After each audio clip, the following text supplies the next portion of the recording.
দেশের রাজনীতিতে যে চরম সংকট তৈরি হয়েছে জুলাই সনদ বাস্তবায়নকে কেন্দ্র করে, সেই সনদ বাস্তবায়নকে কেন্দ্র করে যা ঘটতে যাচ্ছে তার একটা বিরাট দায় প্রধান উপদেষ্টাকে নিতে হবে। আমরা অনেকে হয়তো খেয়াল করেছি, ছোট ছোট করে বলেছি, কিন্তু আমার মনে হয় এটা ডিটেইলভাবে বলা দরকার। আমরা এটা যদি হতো যে প্রধান উপদেষ্টা তার জায়গায় আছেন, তিনি তার মতো করে সিদ্ধান্ত নেবেন। আমরা দেখেছি আইন উপদেষ্টা বলেছেন গণভোট কীভাবে হবে, কবে হবে, এই ব্যাপারগুলোতে জুলাই সনদ কীভাবে বাস্তবায়ন হবে প্রধান উপদেষ্টা দ্রুত সিদ্ধান্ত নেবেন, ফাইন।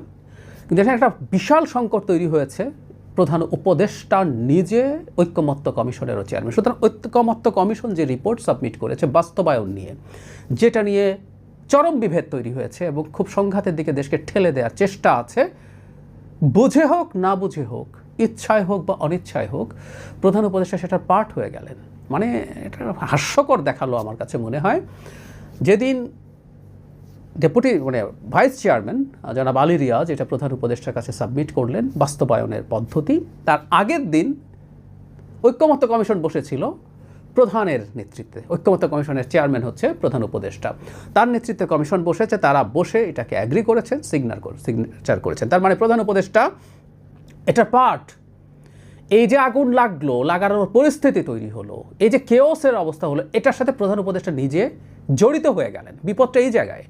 তিনি এটা থেকে ডিফারেন্ট থাকলে আজকে একটা সহজ পথ ছিল, তিনি দিয়ে আসলো, তিনি প্রধান উপদেষ্টা, তিনি দেখলেন, বুঝলেন, তারপর সিদ্ধান্ত নিলেন। আমি বলছি না এখনো সিদ্ধান্ত নেওয়ার সময় পেরিয়ে গেছে, সিদ্ধান্ত নেওয়া যাবে, কিন্তু তিনি সেটার পার্ট হয়ে গেছেন। এটা খুবই খুবই বাজে দেখালো, খুবই বাজে দেখালো।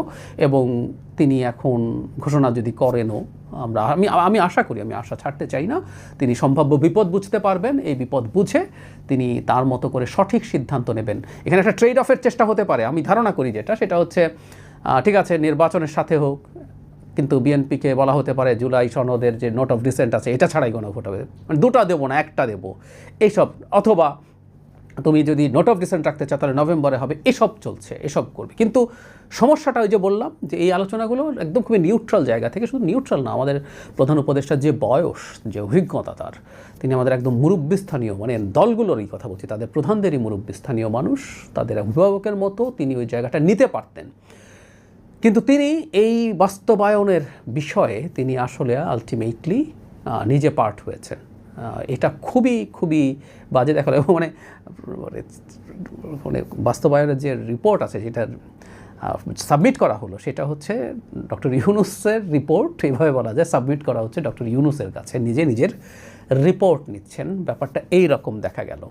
সবচেয়ে বড় সংকট যেটা হলো আমি বলে মনে করি, মানে এটা যদি একটা কমিশন আলাদা হতো, যেখানে উনি নাই, সেটা যদি তার কাছে সাবমিট করা হতো, সেটা একটা ব্যাপার। আমাদের নির্বাচনকে সামনে রেখে এই ধরনের একটা পরিস্থিতি তৈরি হওয়া, যেখানে প্রধান উপদেষ্টার নিরপেক্ষতার উপরে প্রশ্ন তৈরি হয়, এটা খুবই খুবই মর্মান্তিক হবে। এবং সেই পরিস্থিতির প্রেক্ষাপট দেখা যাচ্ছে। আমি জানি না এটাকে কিভাবে দেখা হবে। যিনি সিদ্ধান্ত দেবেন, মানে যিনি রায় দেবেন, উনি তো রায় দিচ্ছেন, আবার উনি একই সাথে এটা তৈরিও করছেন, তৈরির পার্ট হচ্ছেন।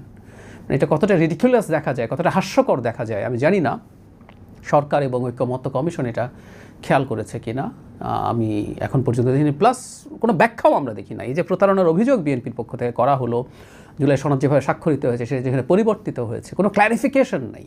আমরা কি তাহলে বলবো তাদের ইমানের জোর নাই যে তারা এটা গায়ে বলতে পারেন, যে আমাদের গার্ডস নিয়ে যে না আমরা এটা করিনি, বিএনপি মিথ্যা বলছে? কোনো স্টেটমেন্ট বা কেউ একজনকেও আমরা দেখিনি কথা বলতে এটা নিয়ে। আমি জানি না সবাই দেশে আছেন কি না।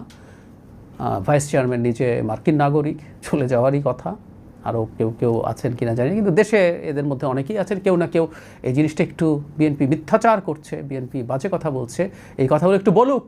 যদি না বলে থাকে, তারা যে একটা অন্যায় করেছেন, এই অন্যায়টা প্রতিষ্ঠিত হয়। এবং যেটা হয়েছে খুবই মর্মান্তিকভাবে প্রধান উপদেষ্টার নেতৃত্বে, খুবই দুঃখজনক। আমাদের সামনে অনেক বড় ঝুট ঝামেলা অপেক্ষা করছে।